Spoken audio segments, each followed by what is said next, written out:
Hello everyone, welcome back to Talking Reds, where we bring you the latest Liverpool news and transfer news and much, much more. So in this episode of the latest news, we have an update on Joe Gomez's injury, a little bit on Darwin Nunez and maybe going in the summer, and a big, big story on Trent Alexander-Arnold and his potential move to Real Madrid in the summer as well. So let's start off with the big news with Trent Alexander-Arnold. And according to David Ornstein, Trent Alexander-Arnold has shown firm loyalty to Liverpool and they're working hard to keep him.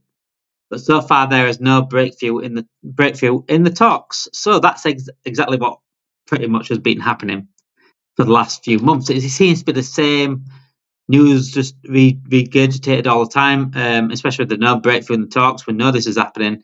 I think if there was a breakthrough in the talk, we'd hear about it first. But this also backs up from what was said yesterday as well in terms of Trent Alexander-Arnold and what Real Madrid could offer him. So Mike McGrath also revealed yesterday that given Real Madrid are not paying a big transfer fee, Galactico signings at Real Madrid, which would be Trent Alexander-Arnold, according to sources, would expect to land between 8 million to 10 million net a season, which is around 400 grand a week in wage. So that tells me that is basically saying Real Madrid would offer, if when they get into contract negotiations with Trent, if they do that, they will offer him around 400 grand a week because they're not paying a transfer fee, which is understandable, and that's they've got to look at the whole package of a deal, and that's what Liverpool need to look at as well regarding the fee of the players, because what's going to cost us more, the wages are transfer fee plus wages. And the whole package of deal needs to be looked at, and that's exactly why Real Madrid are willing to pay a little bit more to Trent Alexander-Arnold, 400 grand a week, which is a lot of money. But they're saving on transfer fees. They've got to look at the whole package, and that's what Liverpool are coming up against. So if Trent Alexander-Arnold's got to choose between Real Madrid and 400 grand a week or whatever, but Liverpool need to. I'm not saying that Liverpool should expect to be paid 400 grand a week, but we shouldn't be miles off it. We shouldn't be like 150k a week, for example, for Trent. That's not enough. I think it should be at least 250. There will be, depending on, I think bonuses obviously get involved with Liverpool contracts as well, which is a big part of things, and I think that should be looked at, especially like winning bonus and things like that, and maybe to add up to a little bit more if they want a little bit more. Even I have my limits. I said this. Look, I'm not expecting FSG or Liverpool to pay 400k a week for Trent Alexander-Arnold. But what we should do is pay them what they're worth and what the value is. And Trent Alexander is one of the best players in the world, exactly alongside Virgil van Dijk and Salah. They are the best players in the world currently. They need to be paid as the best players in the world. Maybe not as much as someone like whatever Mbappe is on, but a reasonable mark for what they bring us to the team. So as we saw last night, Mohamed Salah nearly won us another 3 points, and he seems to be doing this quite often to the point where it's going to win us the Premier League.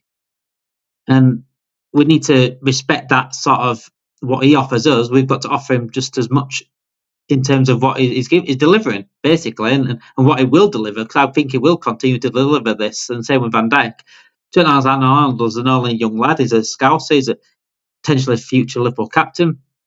So he's still got a big, big career ahead of him. Which is, it's more on him to decide what he wants as a career. Is he wanting to go to Real Madrid for a good worth of money? Not just about money, but I'm on about ambition as well. Real Madrid are constantly ambitious. They're constantly going again. They want it, no matter if they win the league or not, they're going again. They're wanting to go again. Liverpool have a tendency not to do that. We'll go win the league, but then we're happy to sit on our laurels and within a few years out of the Champions League. Real Madrid wouldn't ever do that. Real Madrid wouldn't accept that. The fans wouldn't accept that for number one.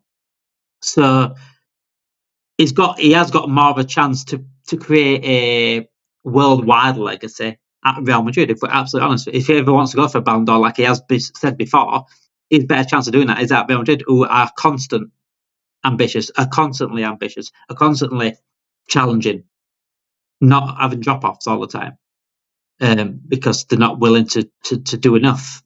And yeah, so it is a scenario right now that is doing my head in, if I'm honest. I think the whole contract situation's, I'm past talking about it, but I will talk about it and I will continue to talk about it. It needs to be talked about, like I said, this channel, Talking Reds, we do not hide it from conversations. We do not hide from the elephant in the room. We will talk about things that if it needs calling out, we'll call it out.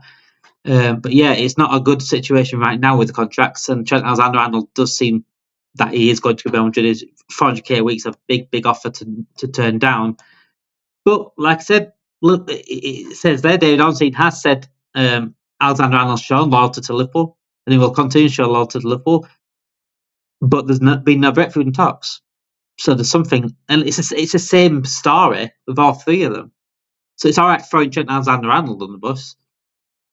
Is it his fault that Salah's not agreed either yet? Is it his fault that Van Dijk's not agreed either yet? There's one common denominator in all this. So we'll go to one player that potentially could be going in the summer to another player that could potentially go in the summer, and that is Darwin Nunez and the Saudi Pro League. Al-Nassr came from it in January. That was reported the other day. 2 official bids came in. Liverpool rejected it because we couldn't find anyone around that suited at that time. We couldn't really replace him in January, which I said the other day, that's acceptable. That's fair enough. Hopefully we'll come in the summer. We don't exactly need to rid of Darwin Nunez. It's not it's nice to have him for the rest of the season if we do have him. But I think if we are wanting to get rid of him, it does seem like Slot is not in favour of him. I tell you one thing that speaks absolute volumes of what Slot thinks of Nunez. He's still starting Diaz up front. Diaz has been awful up front, and he's not a striker. That speaks absolute volumes for me. What Arne Slot sees Darwin Nunez, and I think if we don't get rid of Darwin Nunez in the summer, and without improvement, if he doesn't improve and we don't get rid of him, we don't replace him, that's not Arne Slot. So before the journalists throw that on Arne Slot, and Arne Slot says, I'm happy with the squad, I'm happy with this, it's not on Arne Slot. It's simply because we're not willing to sell him. It's simply on the club that, because for me, I've said it before, these managers, Jurgen Klopp did it, spoke more with his actions than he did with his words. Whilst Arne Slot's saying here, I'm happy with the squad, which is that's what he's got to say. He's playing a left winger that can't play up front. That's been terrible up front over an actual striker. So he can't be that happy with certain individuals. That's what I'm saying about that. So yeah, this is Lewis Steele, our friend Lewis Steele at Talking Reds. This is what he came out with. The exclusive last night was Saudi Arabian interest in Darwin Nunez is real, but Liverpool have fully backed the striker and their stance is staunch. He is not for sale. Which begs the guess, does that mean in summer? Because we knew he wasn't for sale in January because we couldn't get a replacement. But if he's not for sale in the summer, then what is Arne Slot's plan with him? And is it on Arne Slot? Because like I said, his actions are speaking absolute volumes right now. He's playing Luis Diaz up front over Darwin Nunez. And I'd understand if Luis Diaz was doing well up front and it's hard to drop him. But he's stinking out the gaff. He even stunk on the left wing against Plymouth. So I don't think Arne Slot wants Nunez, if I'm absolutely honest with you. And his actions are absolutely showing that. So if he's not for sale, that is not on Slot. That is on the club again. And I this is it's not a conspiracy. This is just my thoughts, my opinions on what I'm reading into all this now. Is the fact that I don't think Darwin Nunez is to sale for yet because we don't know what's happening with Salah, Van Dijk and Trent.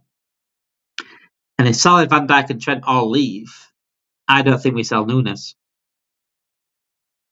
I don't think FSG will put enough into us to cover so many positions in one summer. I don't. Because we still need a DM. We still need another midfielder, really. We still need a left back. We still need another centre back before Van Dijk leaves. And FSG wouldn't ever back that sort of how much we needed. So keeping Darwin Nunez would always be an option. And that's just the way it is. But yeah, Lucy also mentioned that the Saudi Pro League has not been put off by Liverpool's reluctance to sell and are expected to continue with their pursuit in the summer. So Saudi Arabia will come back. And to me, it makes absolute sense to get your money back, or even more, possibly for Darwin Nunez for me, because he's never going to pick up trees. And again, there's so many strikers out there that can really bag goals. Isak, we've spoke about Isak already, but if we are to lose Salah, if we are to lose Salah and their idea is to keep Nunez, that is a big own goal. Because we're already losing the best player in the world at the time. We're losing his goals and his assists. We need someone that can score goals. And there's not many right wingers out there that's going to do Salah's numbers in terms of goals, but the strikers out there that can do Salah's numbers in terms of goals. And that's why we need to look at. Nunez is not going to ever get. Is never going to get 20 plus goals in the league. Never. And that's, if Salah does go, we need that. We need a striker that can do that, because we're not going to get a right winger that does that. Jota's not fit enough to do that. Jadon's a young lad. So we need to go out there and get a class striker that is going to get us 20 goals a season if Salah was to go. And keeping Nunez, if we keep Nunez and lose Salah as well, that's playing with fire. That is playing with fire, because I don't know who's going to score us those goals at all. But yeah, let me know your thoughts on in the comments about that. If you are new to the channel, please subscribe to the channel. Make sure you like this video, because it would help us out massively. It helps us out massively, just liking the video. Just click the like button, it'd help us out massively. And I appreciate everyone that watches us right now. We're nearly on 250 subscribers. It's been an amazing journey so far since starting in October. And I thank everyone that's been involved, everyone that's got involved as well in the comments. But yeah, before we do go, I will go over the Joe Gomez news and his injury update and how long he could potentially be out for. So there were little talks about the Gomez injury, and people say he's come off because he's sick. He wasn't even injured. He's injured, and it's a big injury. It's a big injury. According to Paul Joyce today, faced another lengthy layoff for Liverpool, with the club to send him to further assessment on a hamstring injury that has cast a cloud over his season. So then he has, within the last hour, Paul Joyce has updated it. He's set to miss a significant chunk of the remainder of the campaign, having been troubled by serious injuries during his 10-year Anfield career. So we have 3 centre-backs. Again, we have 3 centre-backs, and one that Slot doesn't really trust. And Konate, again, himself is quite injury-prone. This is why people want transfers. This is what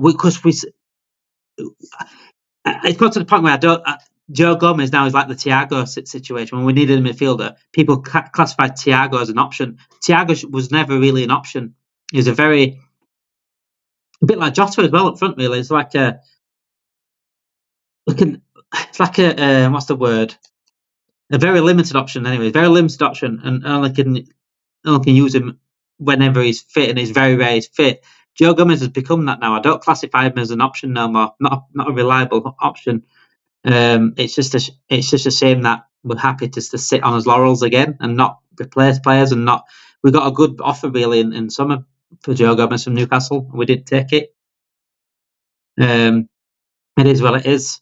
It is what it is. I mean, if it costs us now another league title, then we can't complain about injuries. We can't do it anymore. We can't complain about injuries, because we are the ones that are going into this. It's the same with Arsenal. Arsenal complain about injuries right now, but they're the ones that are going in there not fully going into a season prepared with a good depth.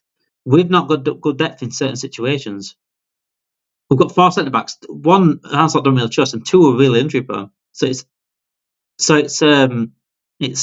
just annoying. It's really annoying. We had this same situation back in 2021, and we complained about injuries, but we went into a season with 3 centre backs, 2 of them injury prone. We can't complain. It just makes no sense. That's like going for a shit in the toilet and complaining it stinks. It makes no sense. But yeah, I'm hoping this. It's too late obviously now to sign the players, but I'm hoping last night's game and everything that's going off the pitch and things like injuries to Joe Gomez doesn't start affecting us on the pitch and we lose his title. Because if we lose his title, I'm gonna be off. I'm gonna go off one, because I'm sick of this ambitious. I'm sick of the lack of ambition behind the scenes. I really am, and it's starting to hurt us on the pitch. But yeah, last night's game was incredible. It was a dramatic game. It was just a Merseyside derby, wasn't it? And my head is still quite hot about it. I've just done a match reaction for it, but it is what it is. We've got to bounce back against Wolves at the weekend, and it's going to be a tough running now. It's going to be a tough running, and I'm hoping Liverpool can just keep going throughout whatever happens with the contracts. What happens. Something happens in summer. I'm enjoying the season right now for what it is, but we still need to talk about what is going to potentially happen in summer, and we've got to talk about these other conversations because it's absolutely relevant and it could affect us in the future. So make sure you do like the video. Like I said, please like the video. It helps us out massively. Thank you for everyone that has liked videos, everyone that has subscribed, everyone that has commented, everyone that has come on as a guest. And please make sure you keep subscribing as well, because we are so close to 250, and I'm so happy that we're going such a good direction now. And I want to create a brilliant fan channel for you guys. I want to create a brilliant Liverpool fan channel that does different kind of Liverpool content, not just news, not just match reactions, different kind of things to keep you guys on your toes, keep you guys fresh and having fun and entertainment. I just want to create a good fan channel for you guys. Thank you for watching. Make sure you like the channel and subscribe to the channel. Thank you for watching. Have a great day, guys.